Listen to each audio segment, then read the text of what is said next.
what are we doing today?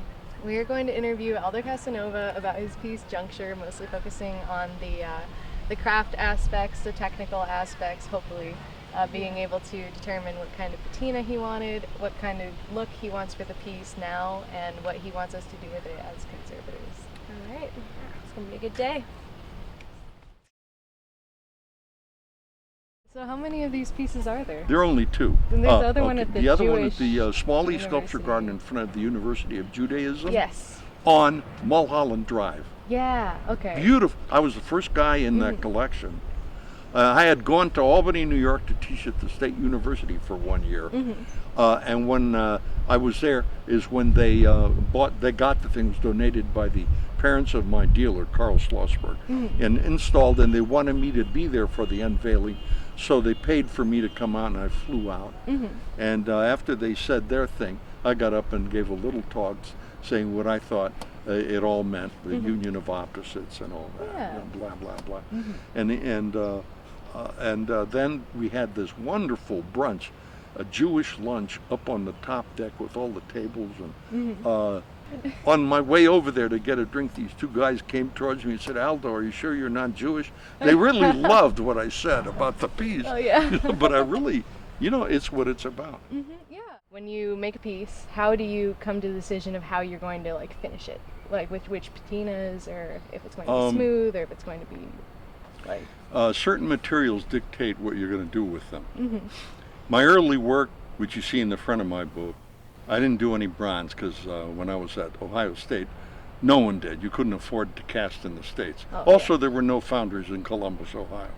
So what I did was, learning the craft, I learned to carve wood, carve marble, and weld steel, and work directly in plaster. Okay. And that was about it. I was never taught how to sculpt. I knew I had it as a natural. Okay. Because as a little kid, my dad let me use his shop in the garage in San Francisco anytime I wanted to. No electric tools where I could kill myself, but all the hand tools and stuff, as long as I put everything away. So I was always making something. Okay. I learned about bronze when I won the Prix de Rome, because it was all around us, and there were 3 really good foundries. And the guys who had the Prix de Rome were already using bronze. Yeah. And I noticed what they were doing. We weren't sure if the back, the reverse side, was supposed to be as shiny as the front side. I don't know, is it? I don't know. It's like, take a look. Because we were looking at it, and I think it looks. It's not as shiny. It's not quite as shiny. Doesn't matter. It doesn't matter. No. Okay. But yeah, the one thing we do want to do though is do you see this? There's graffiti here. Oh yes. And then there's also some up here and kind of on these two. So we wanted to see if we can figure out a way to either repatinate that or figure out a way to kind of The repatination won't be easy unless afterwards you can get the same acrylic varnish to put on there again. Yeah. And Judy could tell you, Davies. Yeah. And we're working with a professional bronze conservator. I sort of kind of like that. Let me tell you why. Really? Oh, yeah. I've been all over the world. I lived in Italy for 8 years in Rome. Anyway, in Greece, in ancient times, they had these superb temples, and there's one in Sunion, and I found various graffitis that had been written by people in the 1800s, 1890, that they were there. Yeah. Even on these ancient memorials.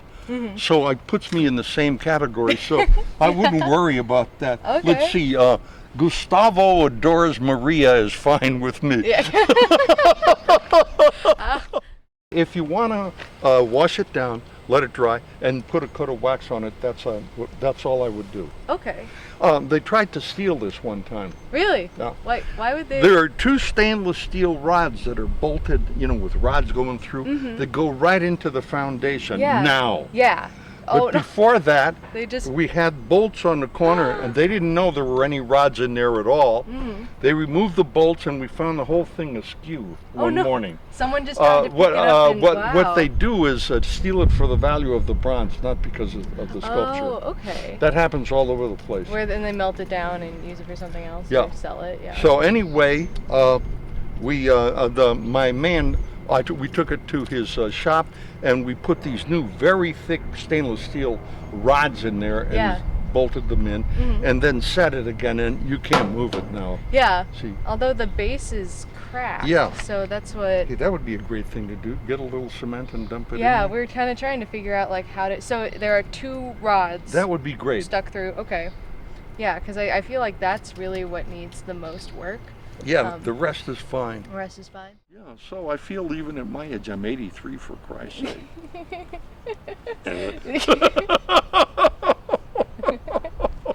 You know, Yeah. I'm still active, and I think it's what's keeping me wonderful. alive. Yeah.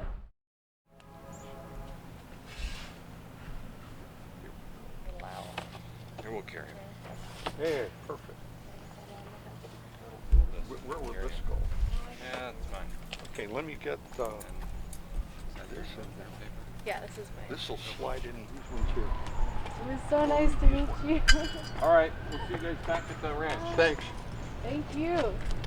Take care. You too.